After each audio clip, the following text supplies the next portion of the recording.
আজকের এই সভা এবং এই সভায় মঞ্চে উপস্থিত আছেন আমাদের পঞ্চায়েত সমিতির সভাপতি এবং চেয়ারম্যান সম্মানীয় মশিউর রহমান সাহেব, সেই সঙ্গে আমাদের জেলা পরিষদের সদস্য আমার মামনি ভারতী হাসদা, উপস্থিত আছেন আমাদের প্রাক্তন পঞ্চায়েত সমিতির চেয়ারম্যান আমার দিদি আকলিমাদি, আছেন আমাদের ব্লক সভাপতি ভাই নুরে মেহবুব, সেই সঙ্গে আমাদের এই বাংলা অঞ্চলের প্রধান সহ একাধিক নেতৃত্ব পঞ্চায়েত সমিতির সদস্যও রয়েছেন। সেই সঙ্গে এই অঞ্চলের সমস্ত আমার সামনে উপবিষ্ট সমস্ত সুধীমণ্ডলী সকলকে আমি শুভ সন্ধ্যার শুভেচ্ছা অভিনন্দন জানাই, আমার সালাম আদাব নমস্কার জানাই। আমি বেশি কিছু বলার আর সময় নেই, কারণ মগরবের আজান প্রায় একবারে বলতে পারা যায় আসন্ন। তো কাজে আমি দু তিনটি কথা শুধু বলবো আপনাদের সামনে। প্রথমটা হচ্ছে কি, আজকে যে দিনটিকে লক্ষ্য রেখে আজকে যে সভা, অর্থাৎ 21শে জুলাই ধর্মতলা চলো, যে ডাক আমাদের সকলের জননেত্রী আমাদের মাননীয় মুখ্যমন্ত্রী মমতা ব্যানার্জি যে ডাক দিয়েছেন এবং তিনি সেই সভার প্রধান বক্তা। এই সভা শুধু 21শে জুলাই 2025 এবছরই হচ্ছে, শুধু তাই নয়, এরকম সভাটা কিন্তু হচ্ছে 1993 সালে 14 জুলাই আর কি, আমার যতটুকু জানা আর কি। কিন্তু 14 জুলাই এমন একজন বিশিষ্ট ব্যক্তির সেদিনকে তিনি মারা গেছেন, যার জন্য পরিবর্তন করে 21শে জুলাই এই দিনটা হয়েছিল আর কি। তো যাই হোক, সেই দিন থেকে আমরা 21শে জুলাই এই দিনটিকে আমরা শহীদ স্মরণ সভা হিসেবে পালন করে আসছি। একটু আগে আপনারা জেনেছেন যে সেদিনের দিনটি কি ছিল আর কি, কেন বা শহীদ হয়েছিল। সেদিনের দিনটি আমাদের বাংলার মানুষের জন্য শুধু নয়, আমাদের দেশের মানুষের জন্য, তাদের অধিকারকে নিশ্চিত করার জন্য আমাদের নেত্রী মমতা ব্যানার্জি সেদিন রাইটার্স অভিযানের ডাক দিয়েছিলেন এবং তিনার যে উদ্যোগ, তিনার যে নেতৃত্বে যে ডাক দিয়েছিলেন, আজকে আমরা ডাকি আমাদের দাবি কি ছিল? সচিত্র ভোট, মানে ভোটার আইডি, অর্থাৎ আমাদের চেয়েছিলেন যে সচিত্র ভোটার আইডি দিলে ভোট হবে, না হলে ভোট হবে না, মানে নো এপিক নো ভোট, এই স্লোগানের উপরে ছিল সেদিনের ডাক আর কি।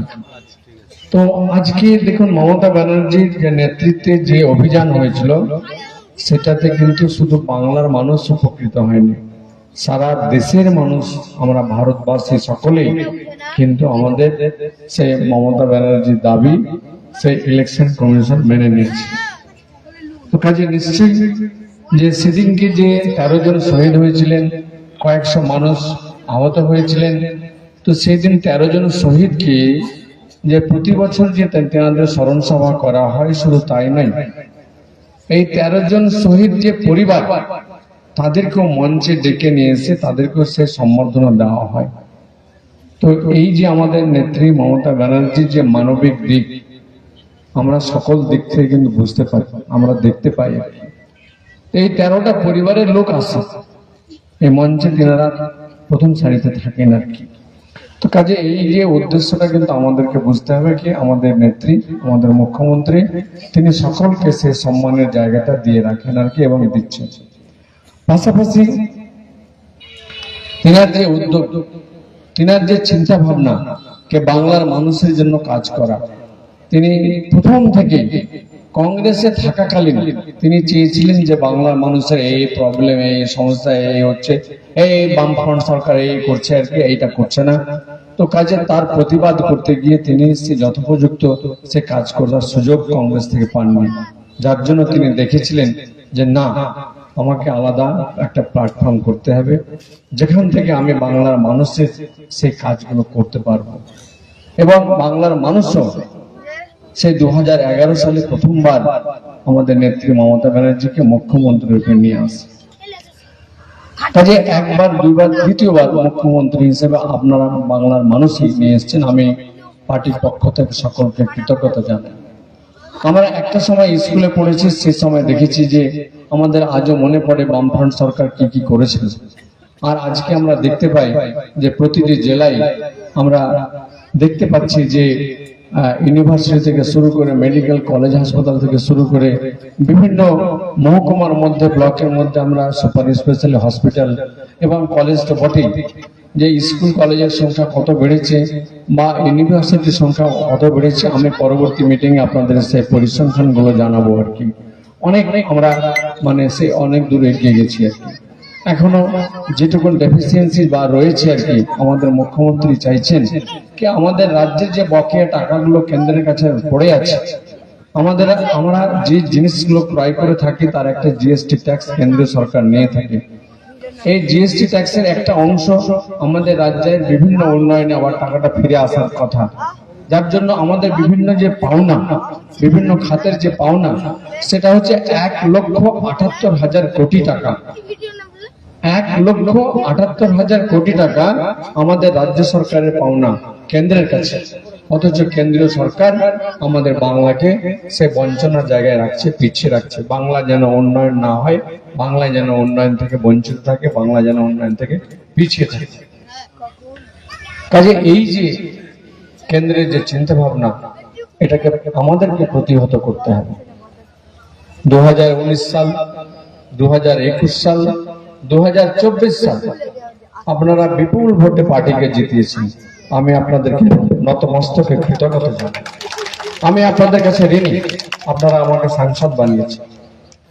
আমার আসার খুব ইচ্ছা হয় কি আমি সাংসদগিরিতে প্রতি সপ্তাহে একবার করে আসব, কিন্তু বিভিন্ন আরো কর্মব্যস্ততার ফলে আসতে চেয়েও আসতে পারি না। নিজে কখনো কখনো মনের দিক থেকে হয় যে না, আমি কিছু দায়িত্ব হয়তো আমি হালকা করি। আমি মানুষ জঙ্গিপুর লোকসভাবাসী আমাকে প্রথম যে দায়িত্ব দিয়েছেন সাংসদ হিসেবে মানুষের যে কাজ করা, সেই কাজটাই আমার কাছে প্রথম অগ্রাধিকার থাকা উচিত বলে আমি নিজেই মনে করছি। কাজে এই ভাবনা চিন্তা অবশ্য রয়েছে।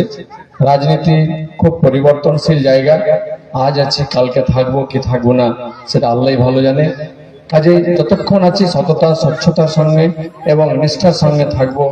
আল্লাহর কাছে আমি প্রতিদিন সেই ফজরের নামাজে আমি সেই দুহাত তুলে দোয়া করি, আল্লাহ গো তুমি এই রাজনীতির জায়গায় আমাকে নিয়ে এসছো, আমি যেন স্বচ্ছতার সঙ্গে সততার সঙ্গে আমি যেন মাথা উঁচু করে থাকতে পারি, আর যেদিন আমি থাকবো না মাথা উঁচু করে যেন আমি সরে আসতে পারি।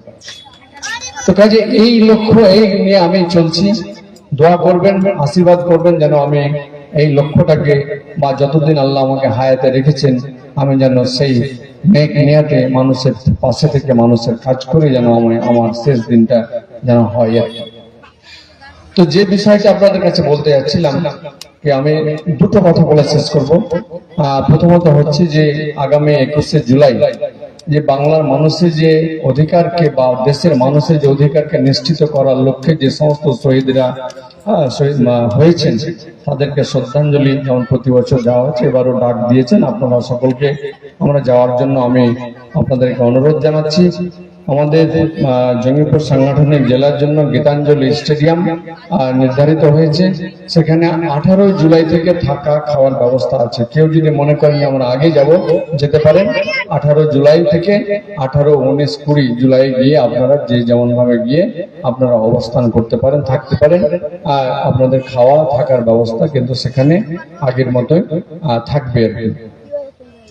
পাশাপাশি একটা কথা বলার রয়েছে, আমাকে কেউ একজন রাত্রে ফোন করেছিলেন, তিনি আমাকে বলছেন যে আমি এনার লোক, আমি নামটা বলছেন। আমার একটা কথা আমি এখন একটু আগে জানতে পারলাম যে আমরা আপনার পাশে আছি।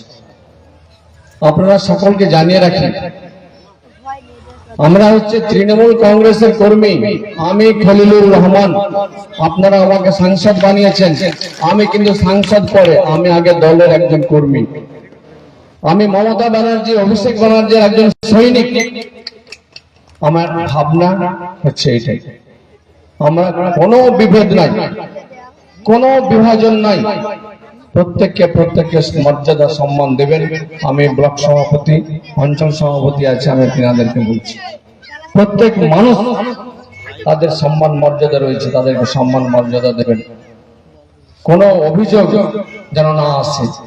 আমি অঞ্চল সভাপতি ফিরোজদা যেদিন আমাকে এই মিটিং এ আসার জন্য আহ্বান জানান, আমি তিনাকে জানিয়েছিলাম অবশ্যই আপনি বিধায়কজিকে ডাকবেন। আমি জানতে পারলাম তিনি ফোনে পাননি। যাই হোক, আমি ওই বিষয়ে যাচ্ছি না। আমি চেষ্টা করব আগামী দিনে যেন সমন্বয় রেখে আমরা বিধায়ককে সঙ্গে নিয়ে আমরা বাকি সমস্ত এই কর্মসূচিগুলো যেন করতে পারি। তো যাই হোক, আমার কথাটা হচ্ছে সকলকে নিয়ে চলা, যে আমার মানসিকতা, আমি সেই উদ্দেশ্যে কথাটা বললাম যে কোনো বিভাজন নেই, আমি ওর নয়, আমি অন্য, আমি তৃণমূল কংগ্রেসের কর্মী, আমি মমতা ব্যানার্জির সৈনিক, এই হবে আমাদের মানসিকতা।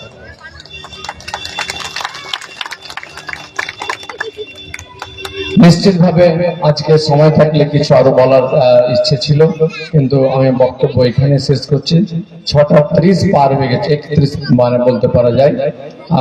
আজানের সময় প্রায় এসেই গেছে। তো আমি সকলকে আমি আমার আহ্বান জানিয়ে আমি আমার বক্তব্য শেষ করছি।